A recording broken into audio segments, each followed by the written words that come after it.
warahmatullahi wabarakatuh. Selamat pagi anak-anak, apa kabar? Ibu harap kalian semua sehat selalu ya. Sebelumnya, perkenalkan nama ibu yaitu Ibu Indri Sunario Putri. Kalian bisa memanggil ibu yaitu Ibu Indri. Sebelum memulai pelajaran, ada baiknya kita berdoa terlebih dahulu. Dan ibu harapkan kalian berdoa di rumah masing-masing sesuai dengan kepercayaannya ya. Kali ini akan dijelaskan yaitu ada 3 materi, yaitu materi pertama adalah memelihara lingkungan agar selalu sehat. Yang kedua ada lingkungan yang sehat dan tidak sehat. Dan yang ketiga ada memelihara hewan dan tumbuhan. Baiklah, penjelasan ketiga materi itu nanti akan dijelaskan oleh para ibu guru kita yang lainnya. Assalamualaikum warahmatullahi wabarakatuh anak-anak. Perkenalkan, nama Ibu Desi Nursa Fitri dari PGMI 2. Baiklah, di sini Ibu akan menjelaskan materi IPA tentang pentingnya menjaga lingkungan agar hidup sehat.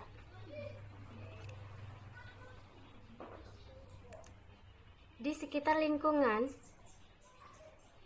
masih banyak sekali sampah. Oleh karena itu anak-anak, kalian harus mengambil sampah tersebut dan membuangnya pada tempatnya, karena begitu banyak manfaat jika kita menjaga kebersihan lingkungan, seperti terhindar dari penyakit yang disebabkan lingkungan yang tidak sehat, bebas dari polusi udara, lingkungan menjadi lebih sejuk, air menjadi lebih bersih dan aman untuk diminum, lebih tenang dalam menjalankan aktivitas sehari-hari.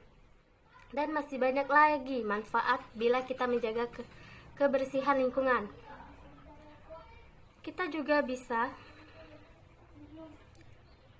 membuang sampah pada tempatnya, terus membersihkan halaman yang kotor, mau itu rumah, selokan, atau tempat lainnya. Di agama Islam pun, kita diajarkan untuk selalu hidup bersih, karena kebersihan adalah sebagian dari iman. Pada intinya, kita harus bisa menjaga lingkungan di sekitar kita agar hal-hal yang tidak diinginkan tidak terjadi. Oleh karena itu anak-anak, Ibu tekankan sekali lagi, pentingnya menjaga kebersihan lingkungan. Baiklah, Ibu rasa cukup sekian materi dari Ibu. Materi selanjutnya akan dijelaskan oleh teman Ibu. Ibu ucapkan wassalamualaikum warahmatullahi wabarakatuh. Assalamualaikum warahmatullahi wabarakatuh. Baiklah, di sini saya Ibu Dwi Akridatul Fatra akan menjelaskan materi selanjutnya, yaitu tentang lingkungan sehat dan tidak sehat. Yang pertama, Ibu akan menjelaskan apa itu lingkungan sehat dan lingkungan tidak sehat. Lingkungan sehat adalah lingkungan yang kondisi tanah, air, udaranya bersih serta terbebas dari pencemaran dan polusi. Sedangkan lingkungan yang tidak sehat itu adalah lingkungan yang kotor dan tercemar, baik udara, air, angin, maupun lingkungan secara keseluruhan yang menyebabkan ketidaknyamanan bagi orang-orang yang berada di lingkungan tersebut. Baiklah, di sini Ibu akan memberikan gambaran contoh tentang lingkungan yang sehat. Yang pertama, lingkungan yang sehat adalah udara yang bersih tanpa polusi. Yang kedua, rumah dilengkapi dengan ventilasi. Yang ketiga, terdapat tempat pembuangan sampah, seperti di depan halaman rumah ataupun di belakang halaman rumah. Yang keempat, tersedia pengelolaan sampah. Yang kelima, yaitu tersedianya saluran air.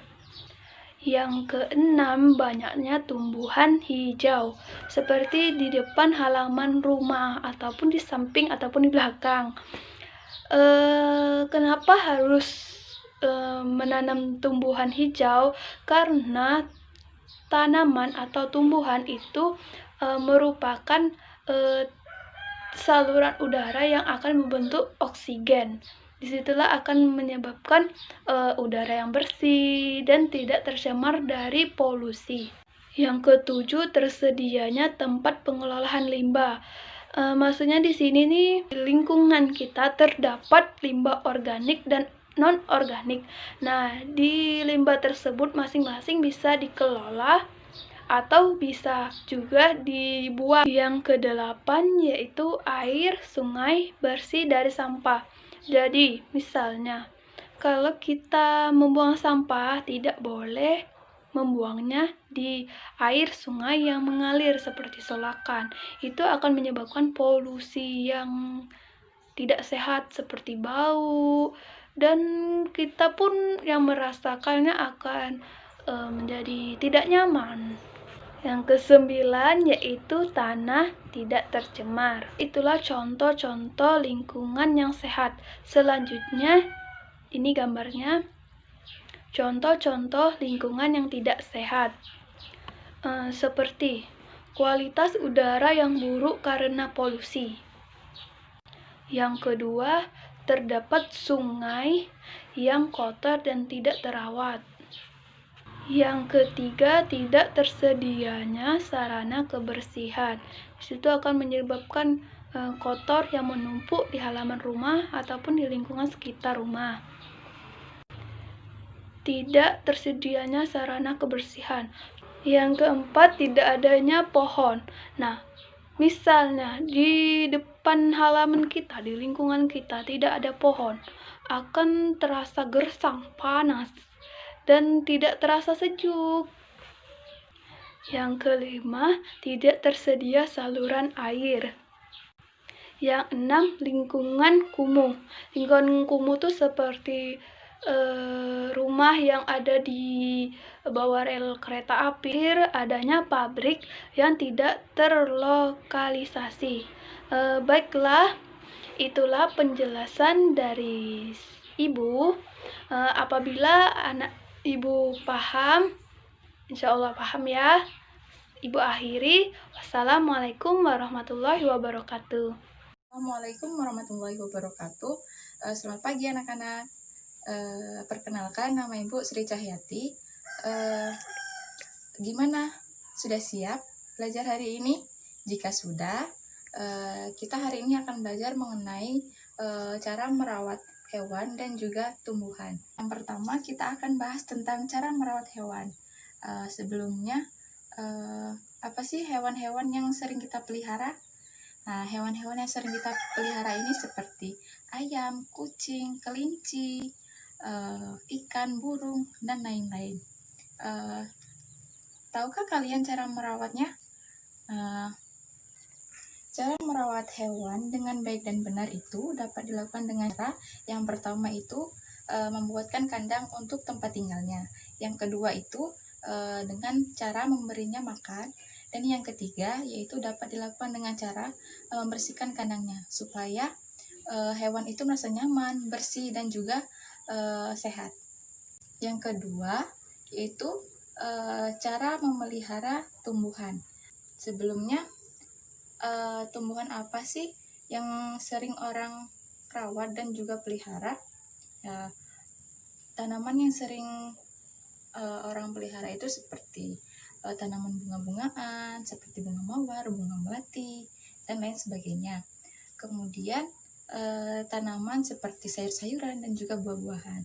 Lalu bagaimana sih cara merawat tumbuhan itu agar terawat dengan baik? Yang pertama itu dapat dilakukan dengan cara menyiram tanamannya. Yang kedua dapat dilakukan dengan cara memberinya pupuk. Yang ketiga dapat dilakukan dengan cara membuang daun yang sudah dimakan ulat dan juga daun yang sudah kering. Yang keempat itu dapat dilakukan dengan cara meletakkan tanaman di bawah sinar matahari. Nah, jadi sudah tahu kan bagaimana cara merawat hewan dan juga tumbuhan? Nah, itulah cara-cara yang dapat dilakukan untuk memelihara hewan dan tanaman. Jika kalian ada hewan atau tumbuhan peliharaan, maka jaga dan rawatlah seperti yang sudah Ibu sampaikan tadi.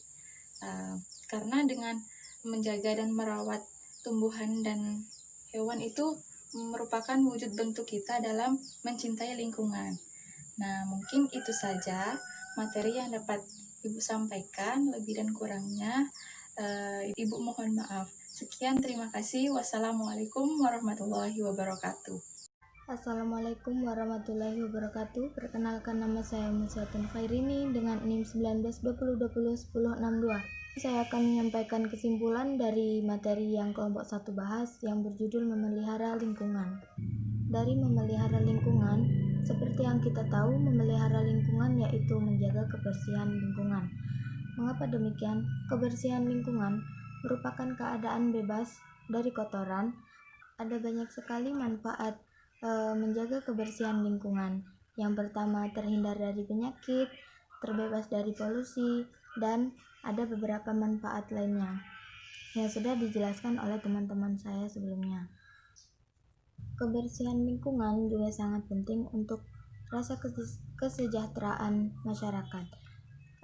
Kita bisa memulainya dengan menjaga kebersihan, merawat tanaman, merawat hewan, dan sebagainya. Sepertinya sudah cukup. Sekian kesimpulan dari saya. Sebelumnya saya mohon maaf. Assalamualaikum warahmatullahi wabarakatuh.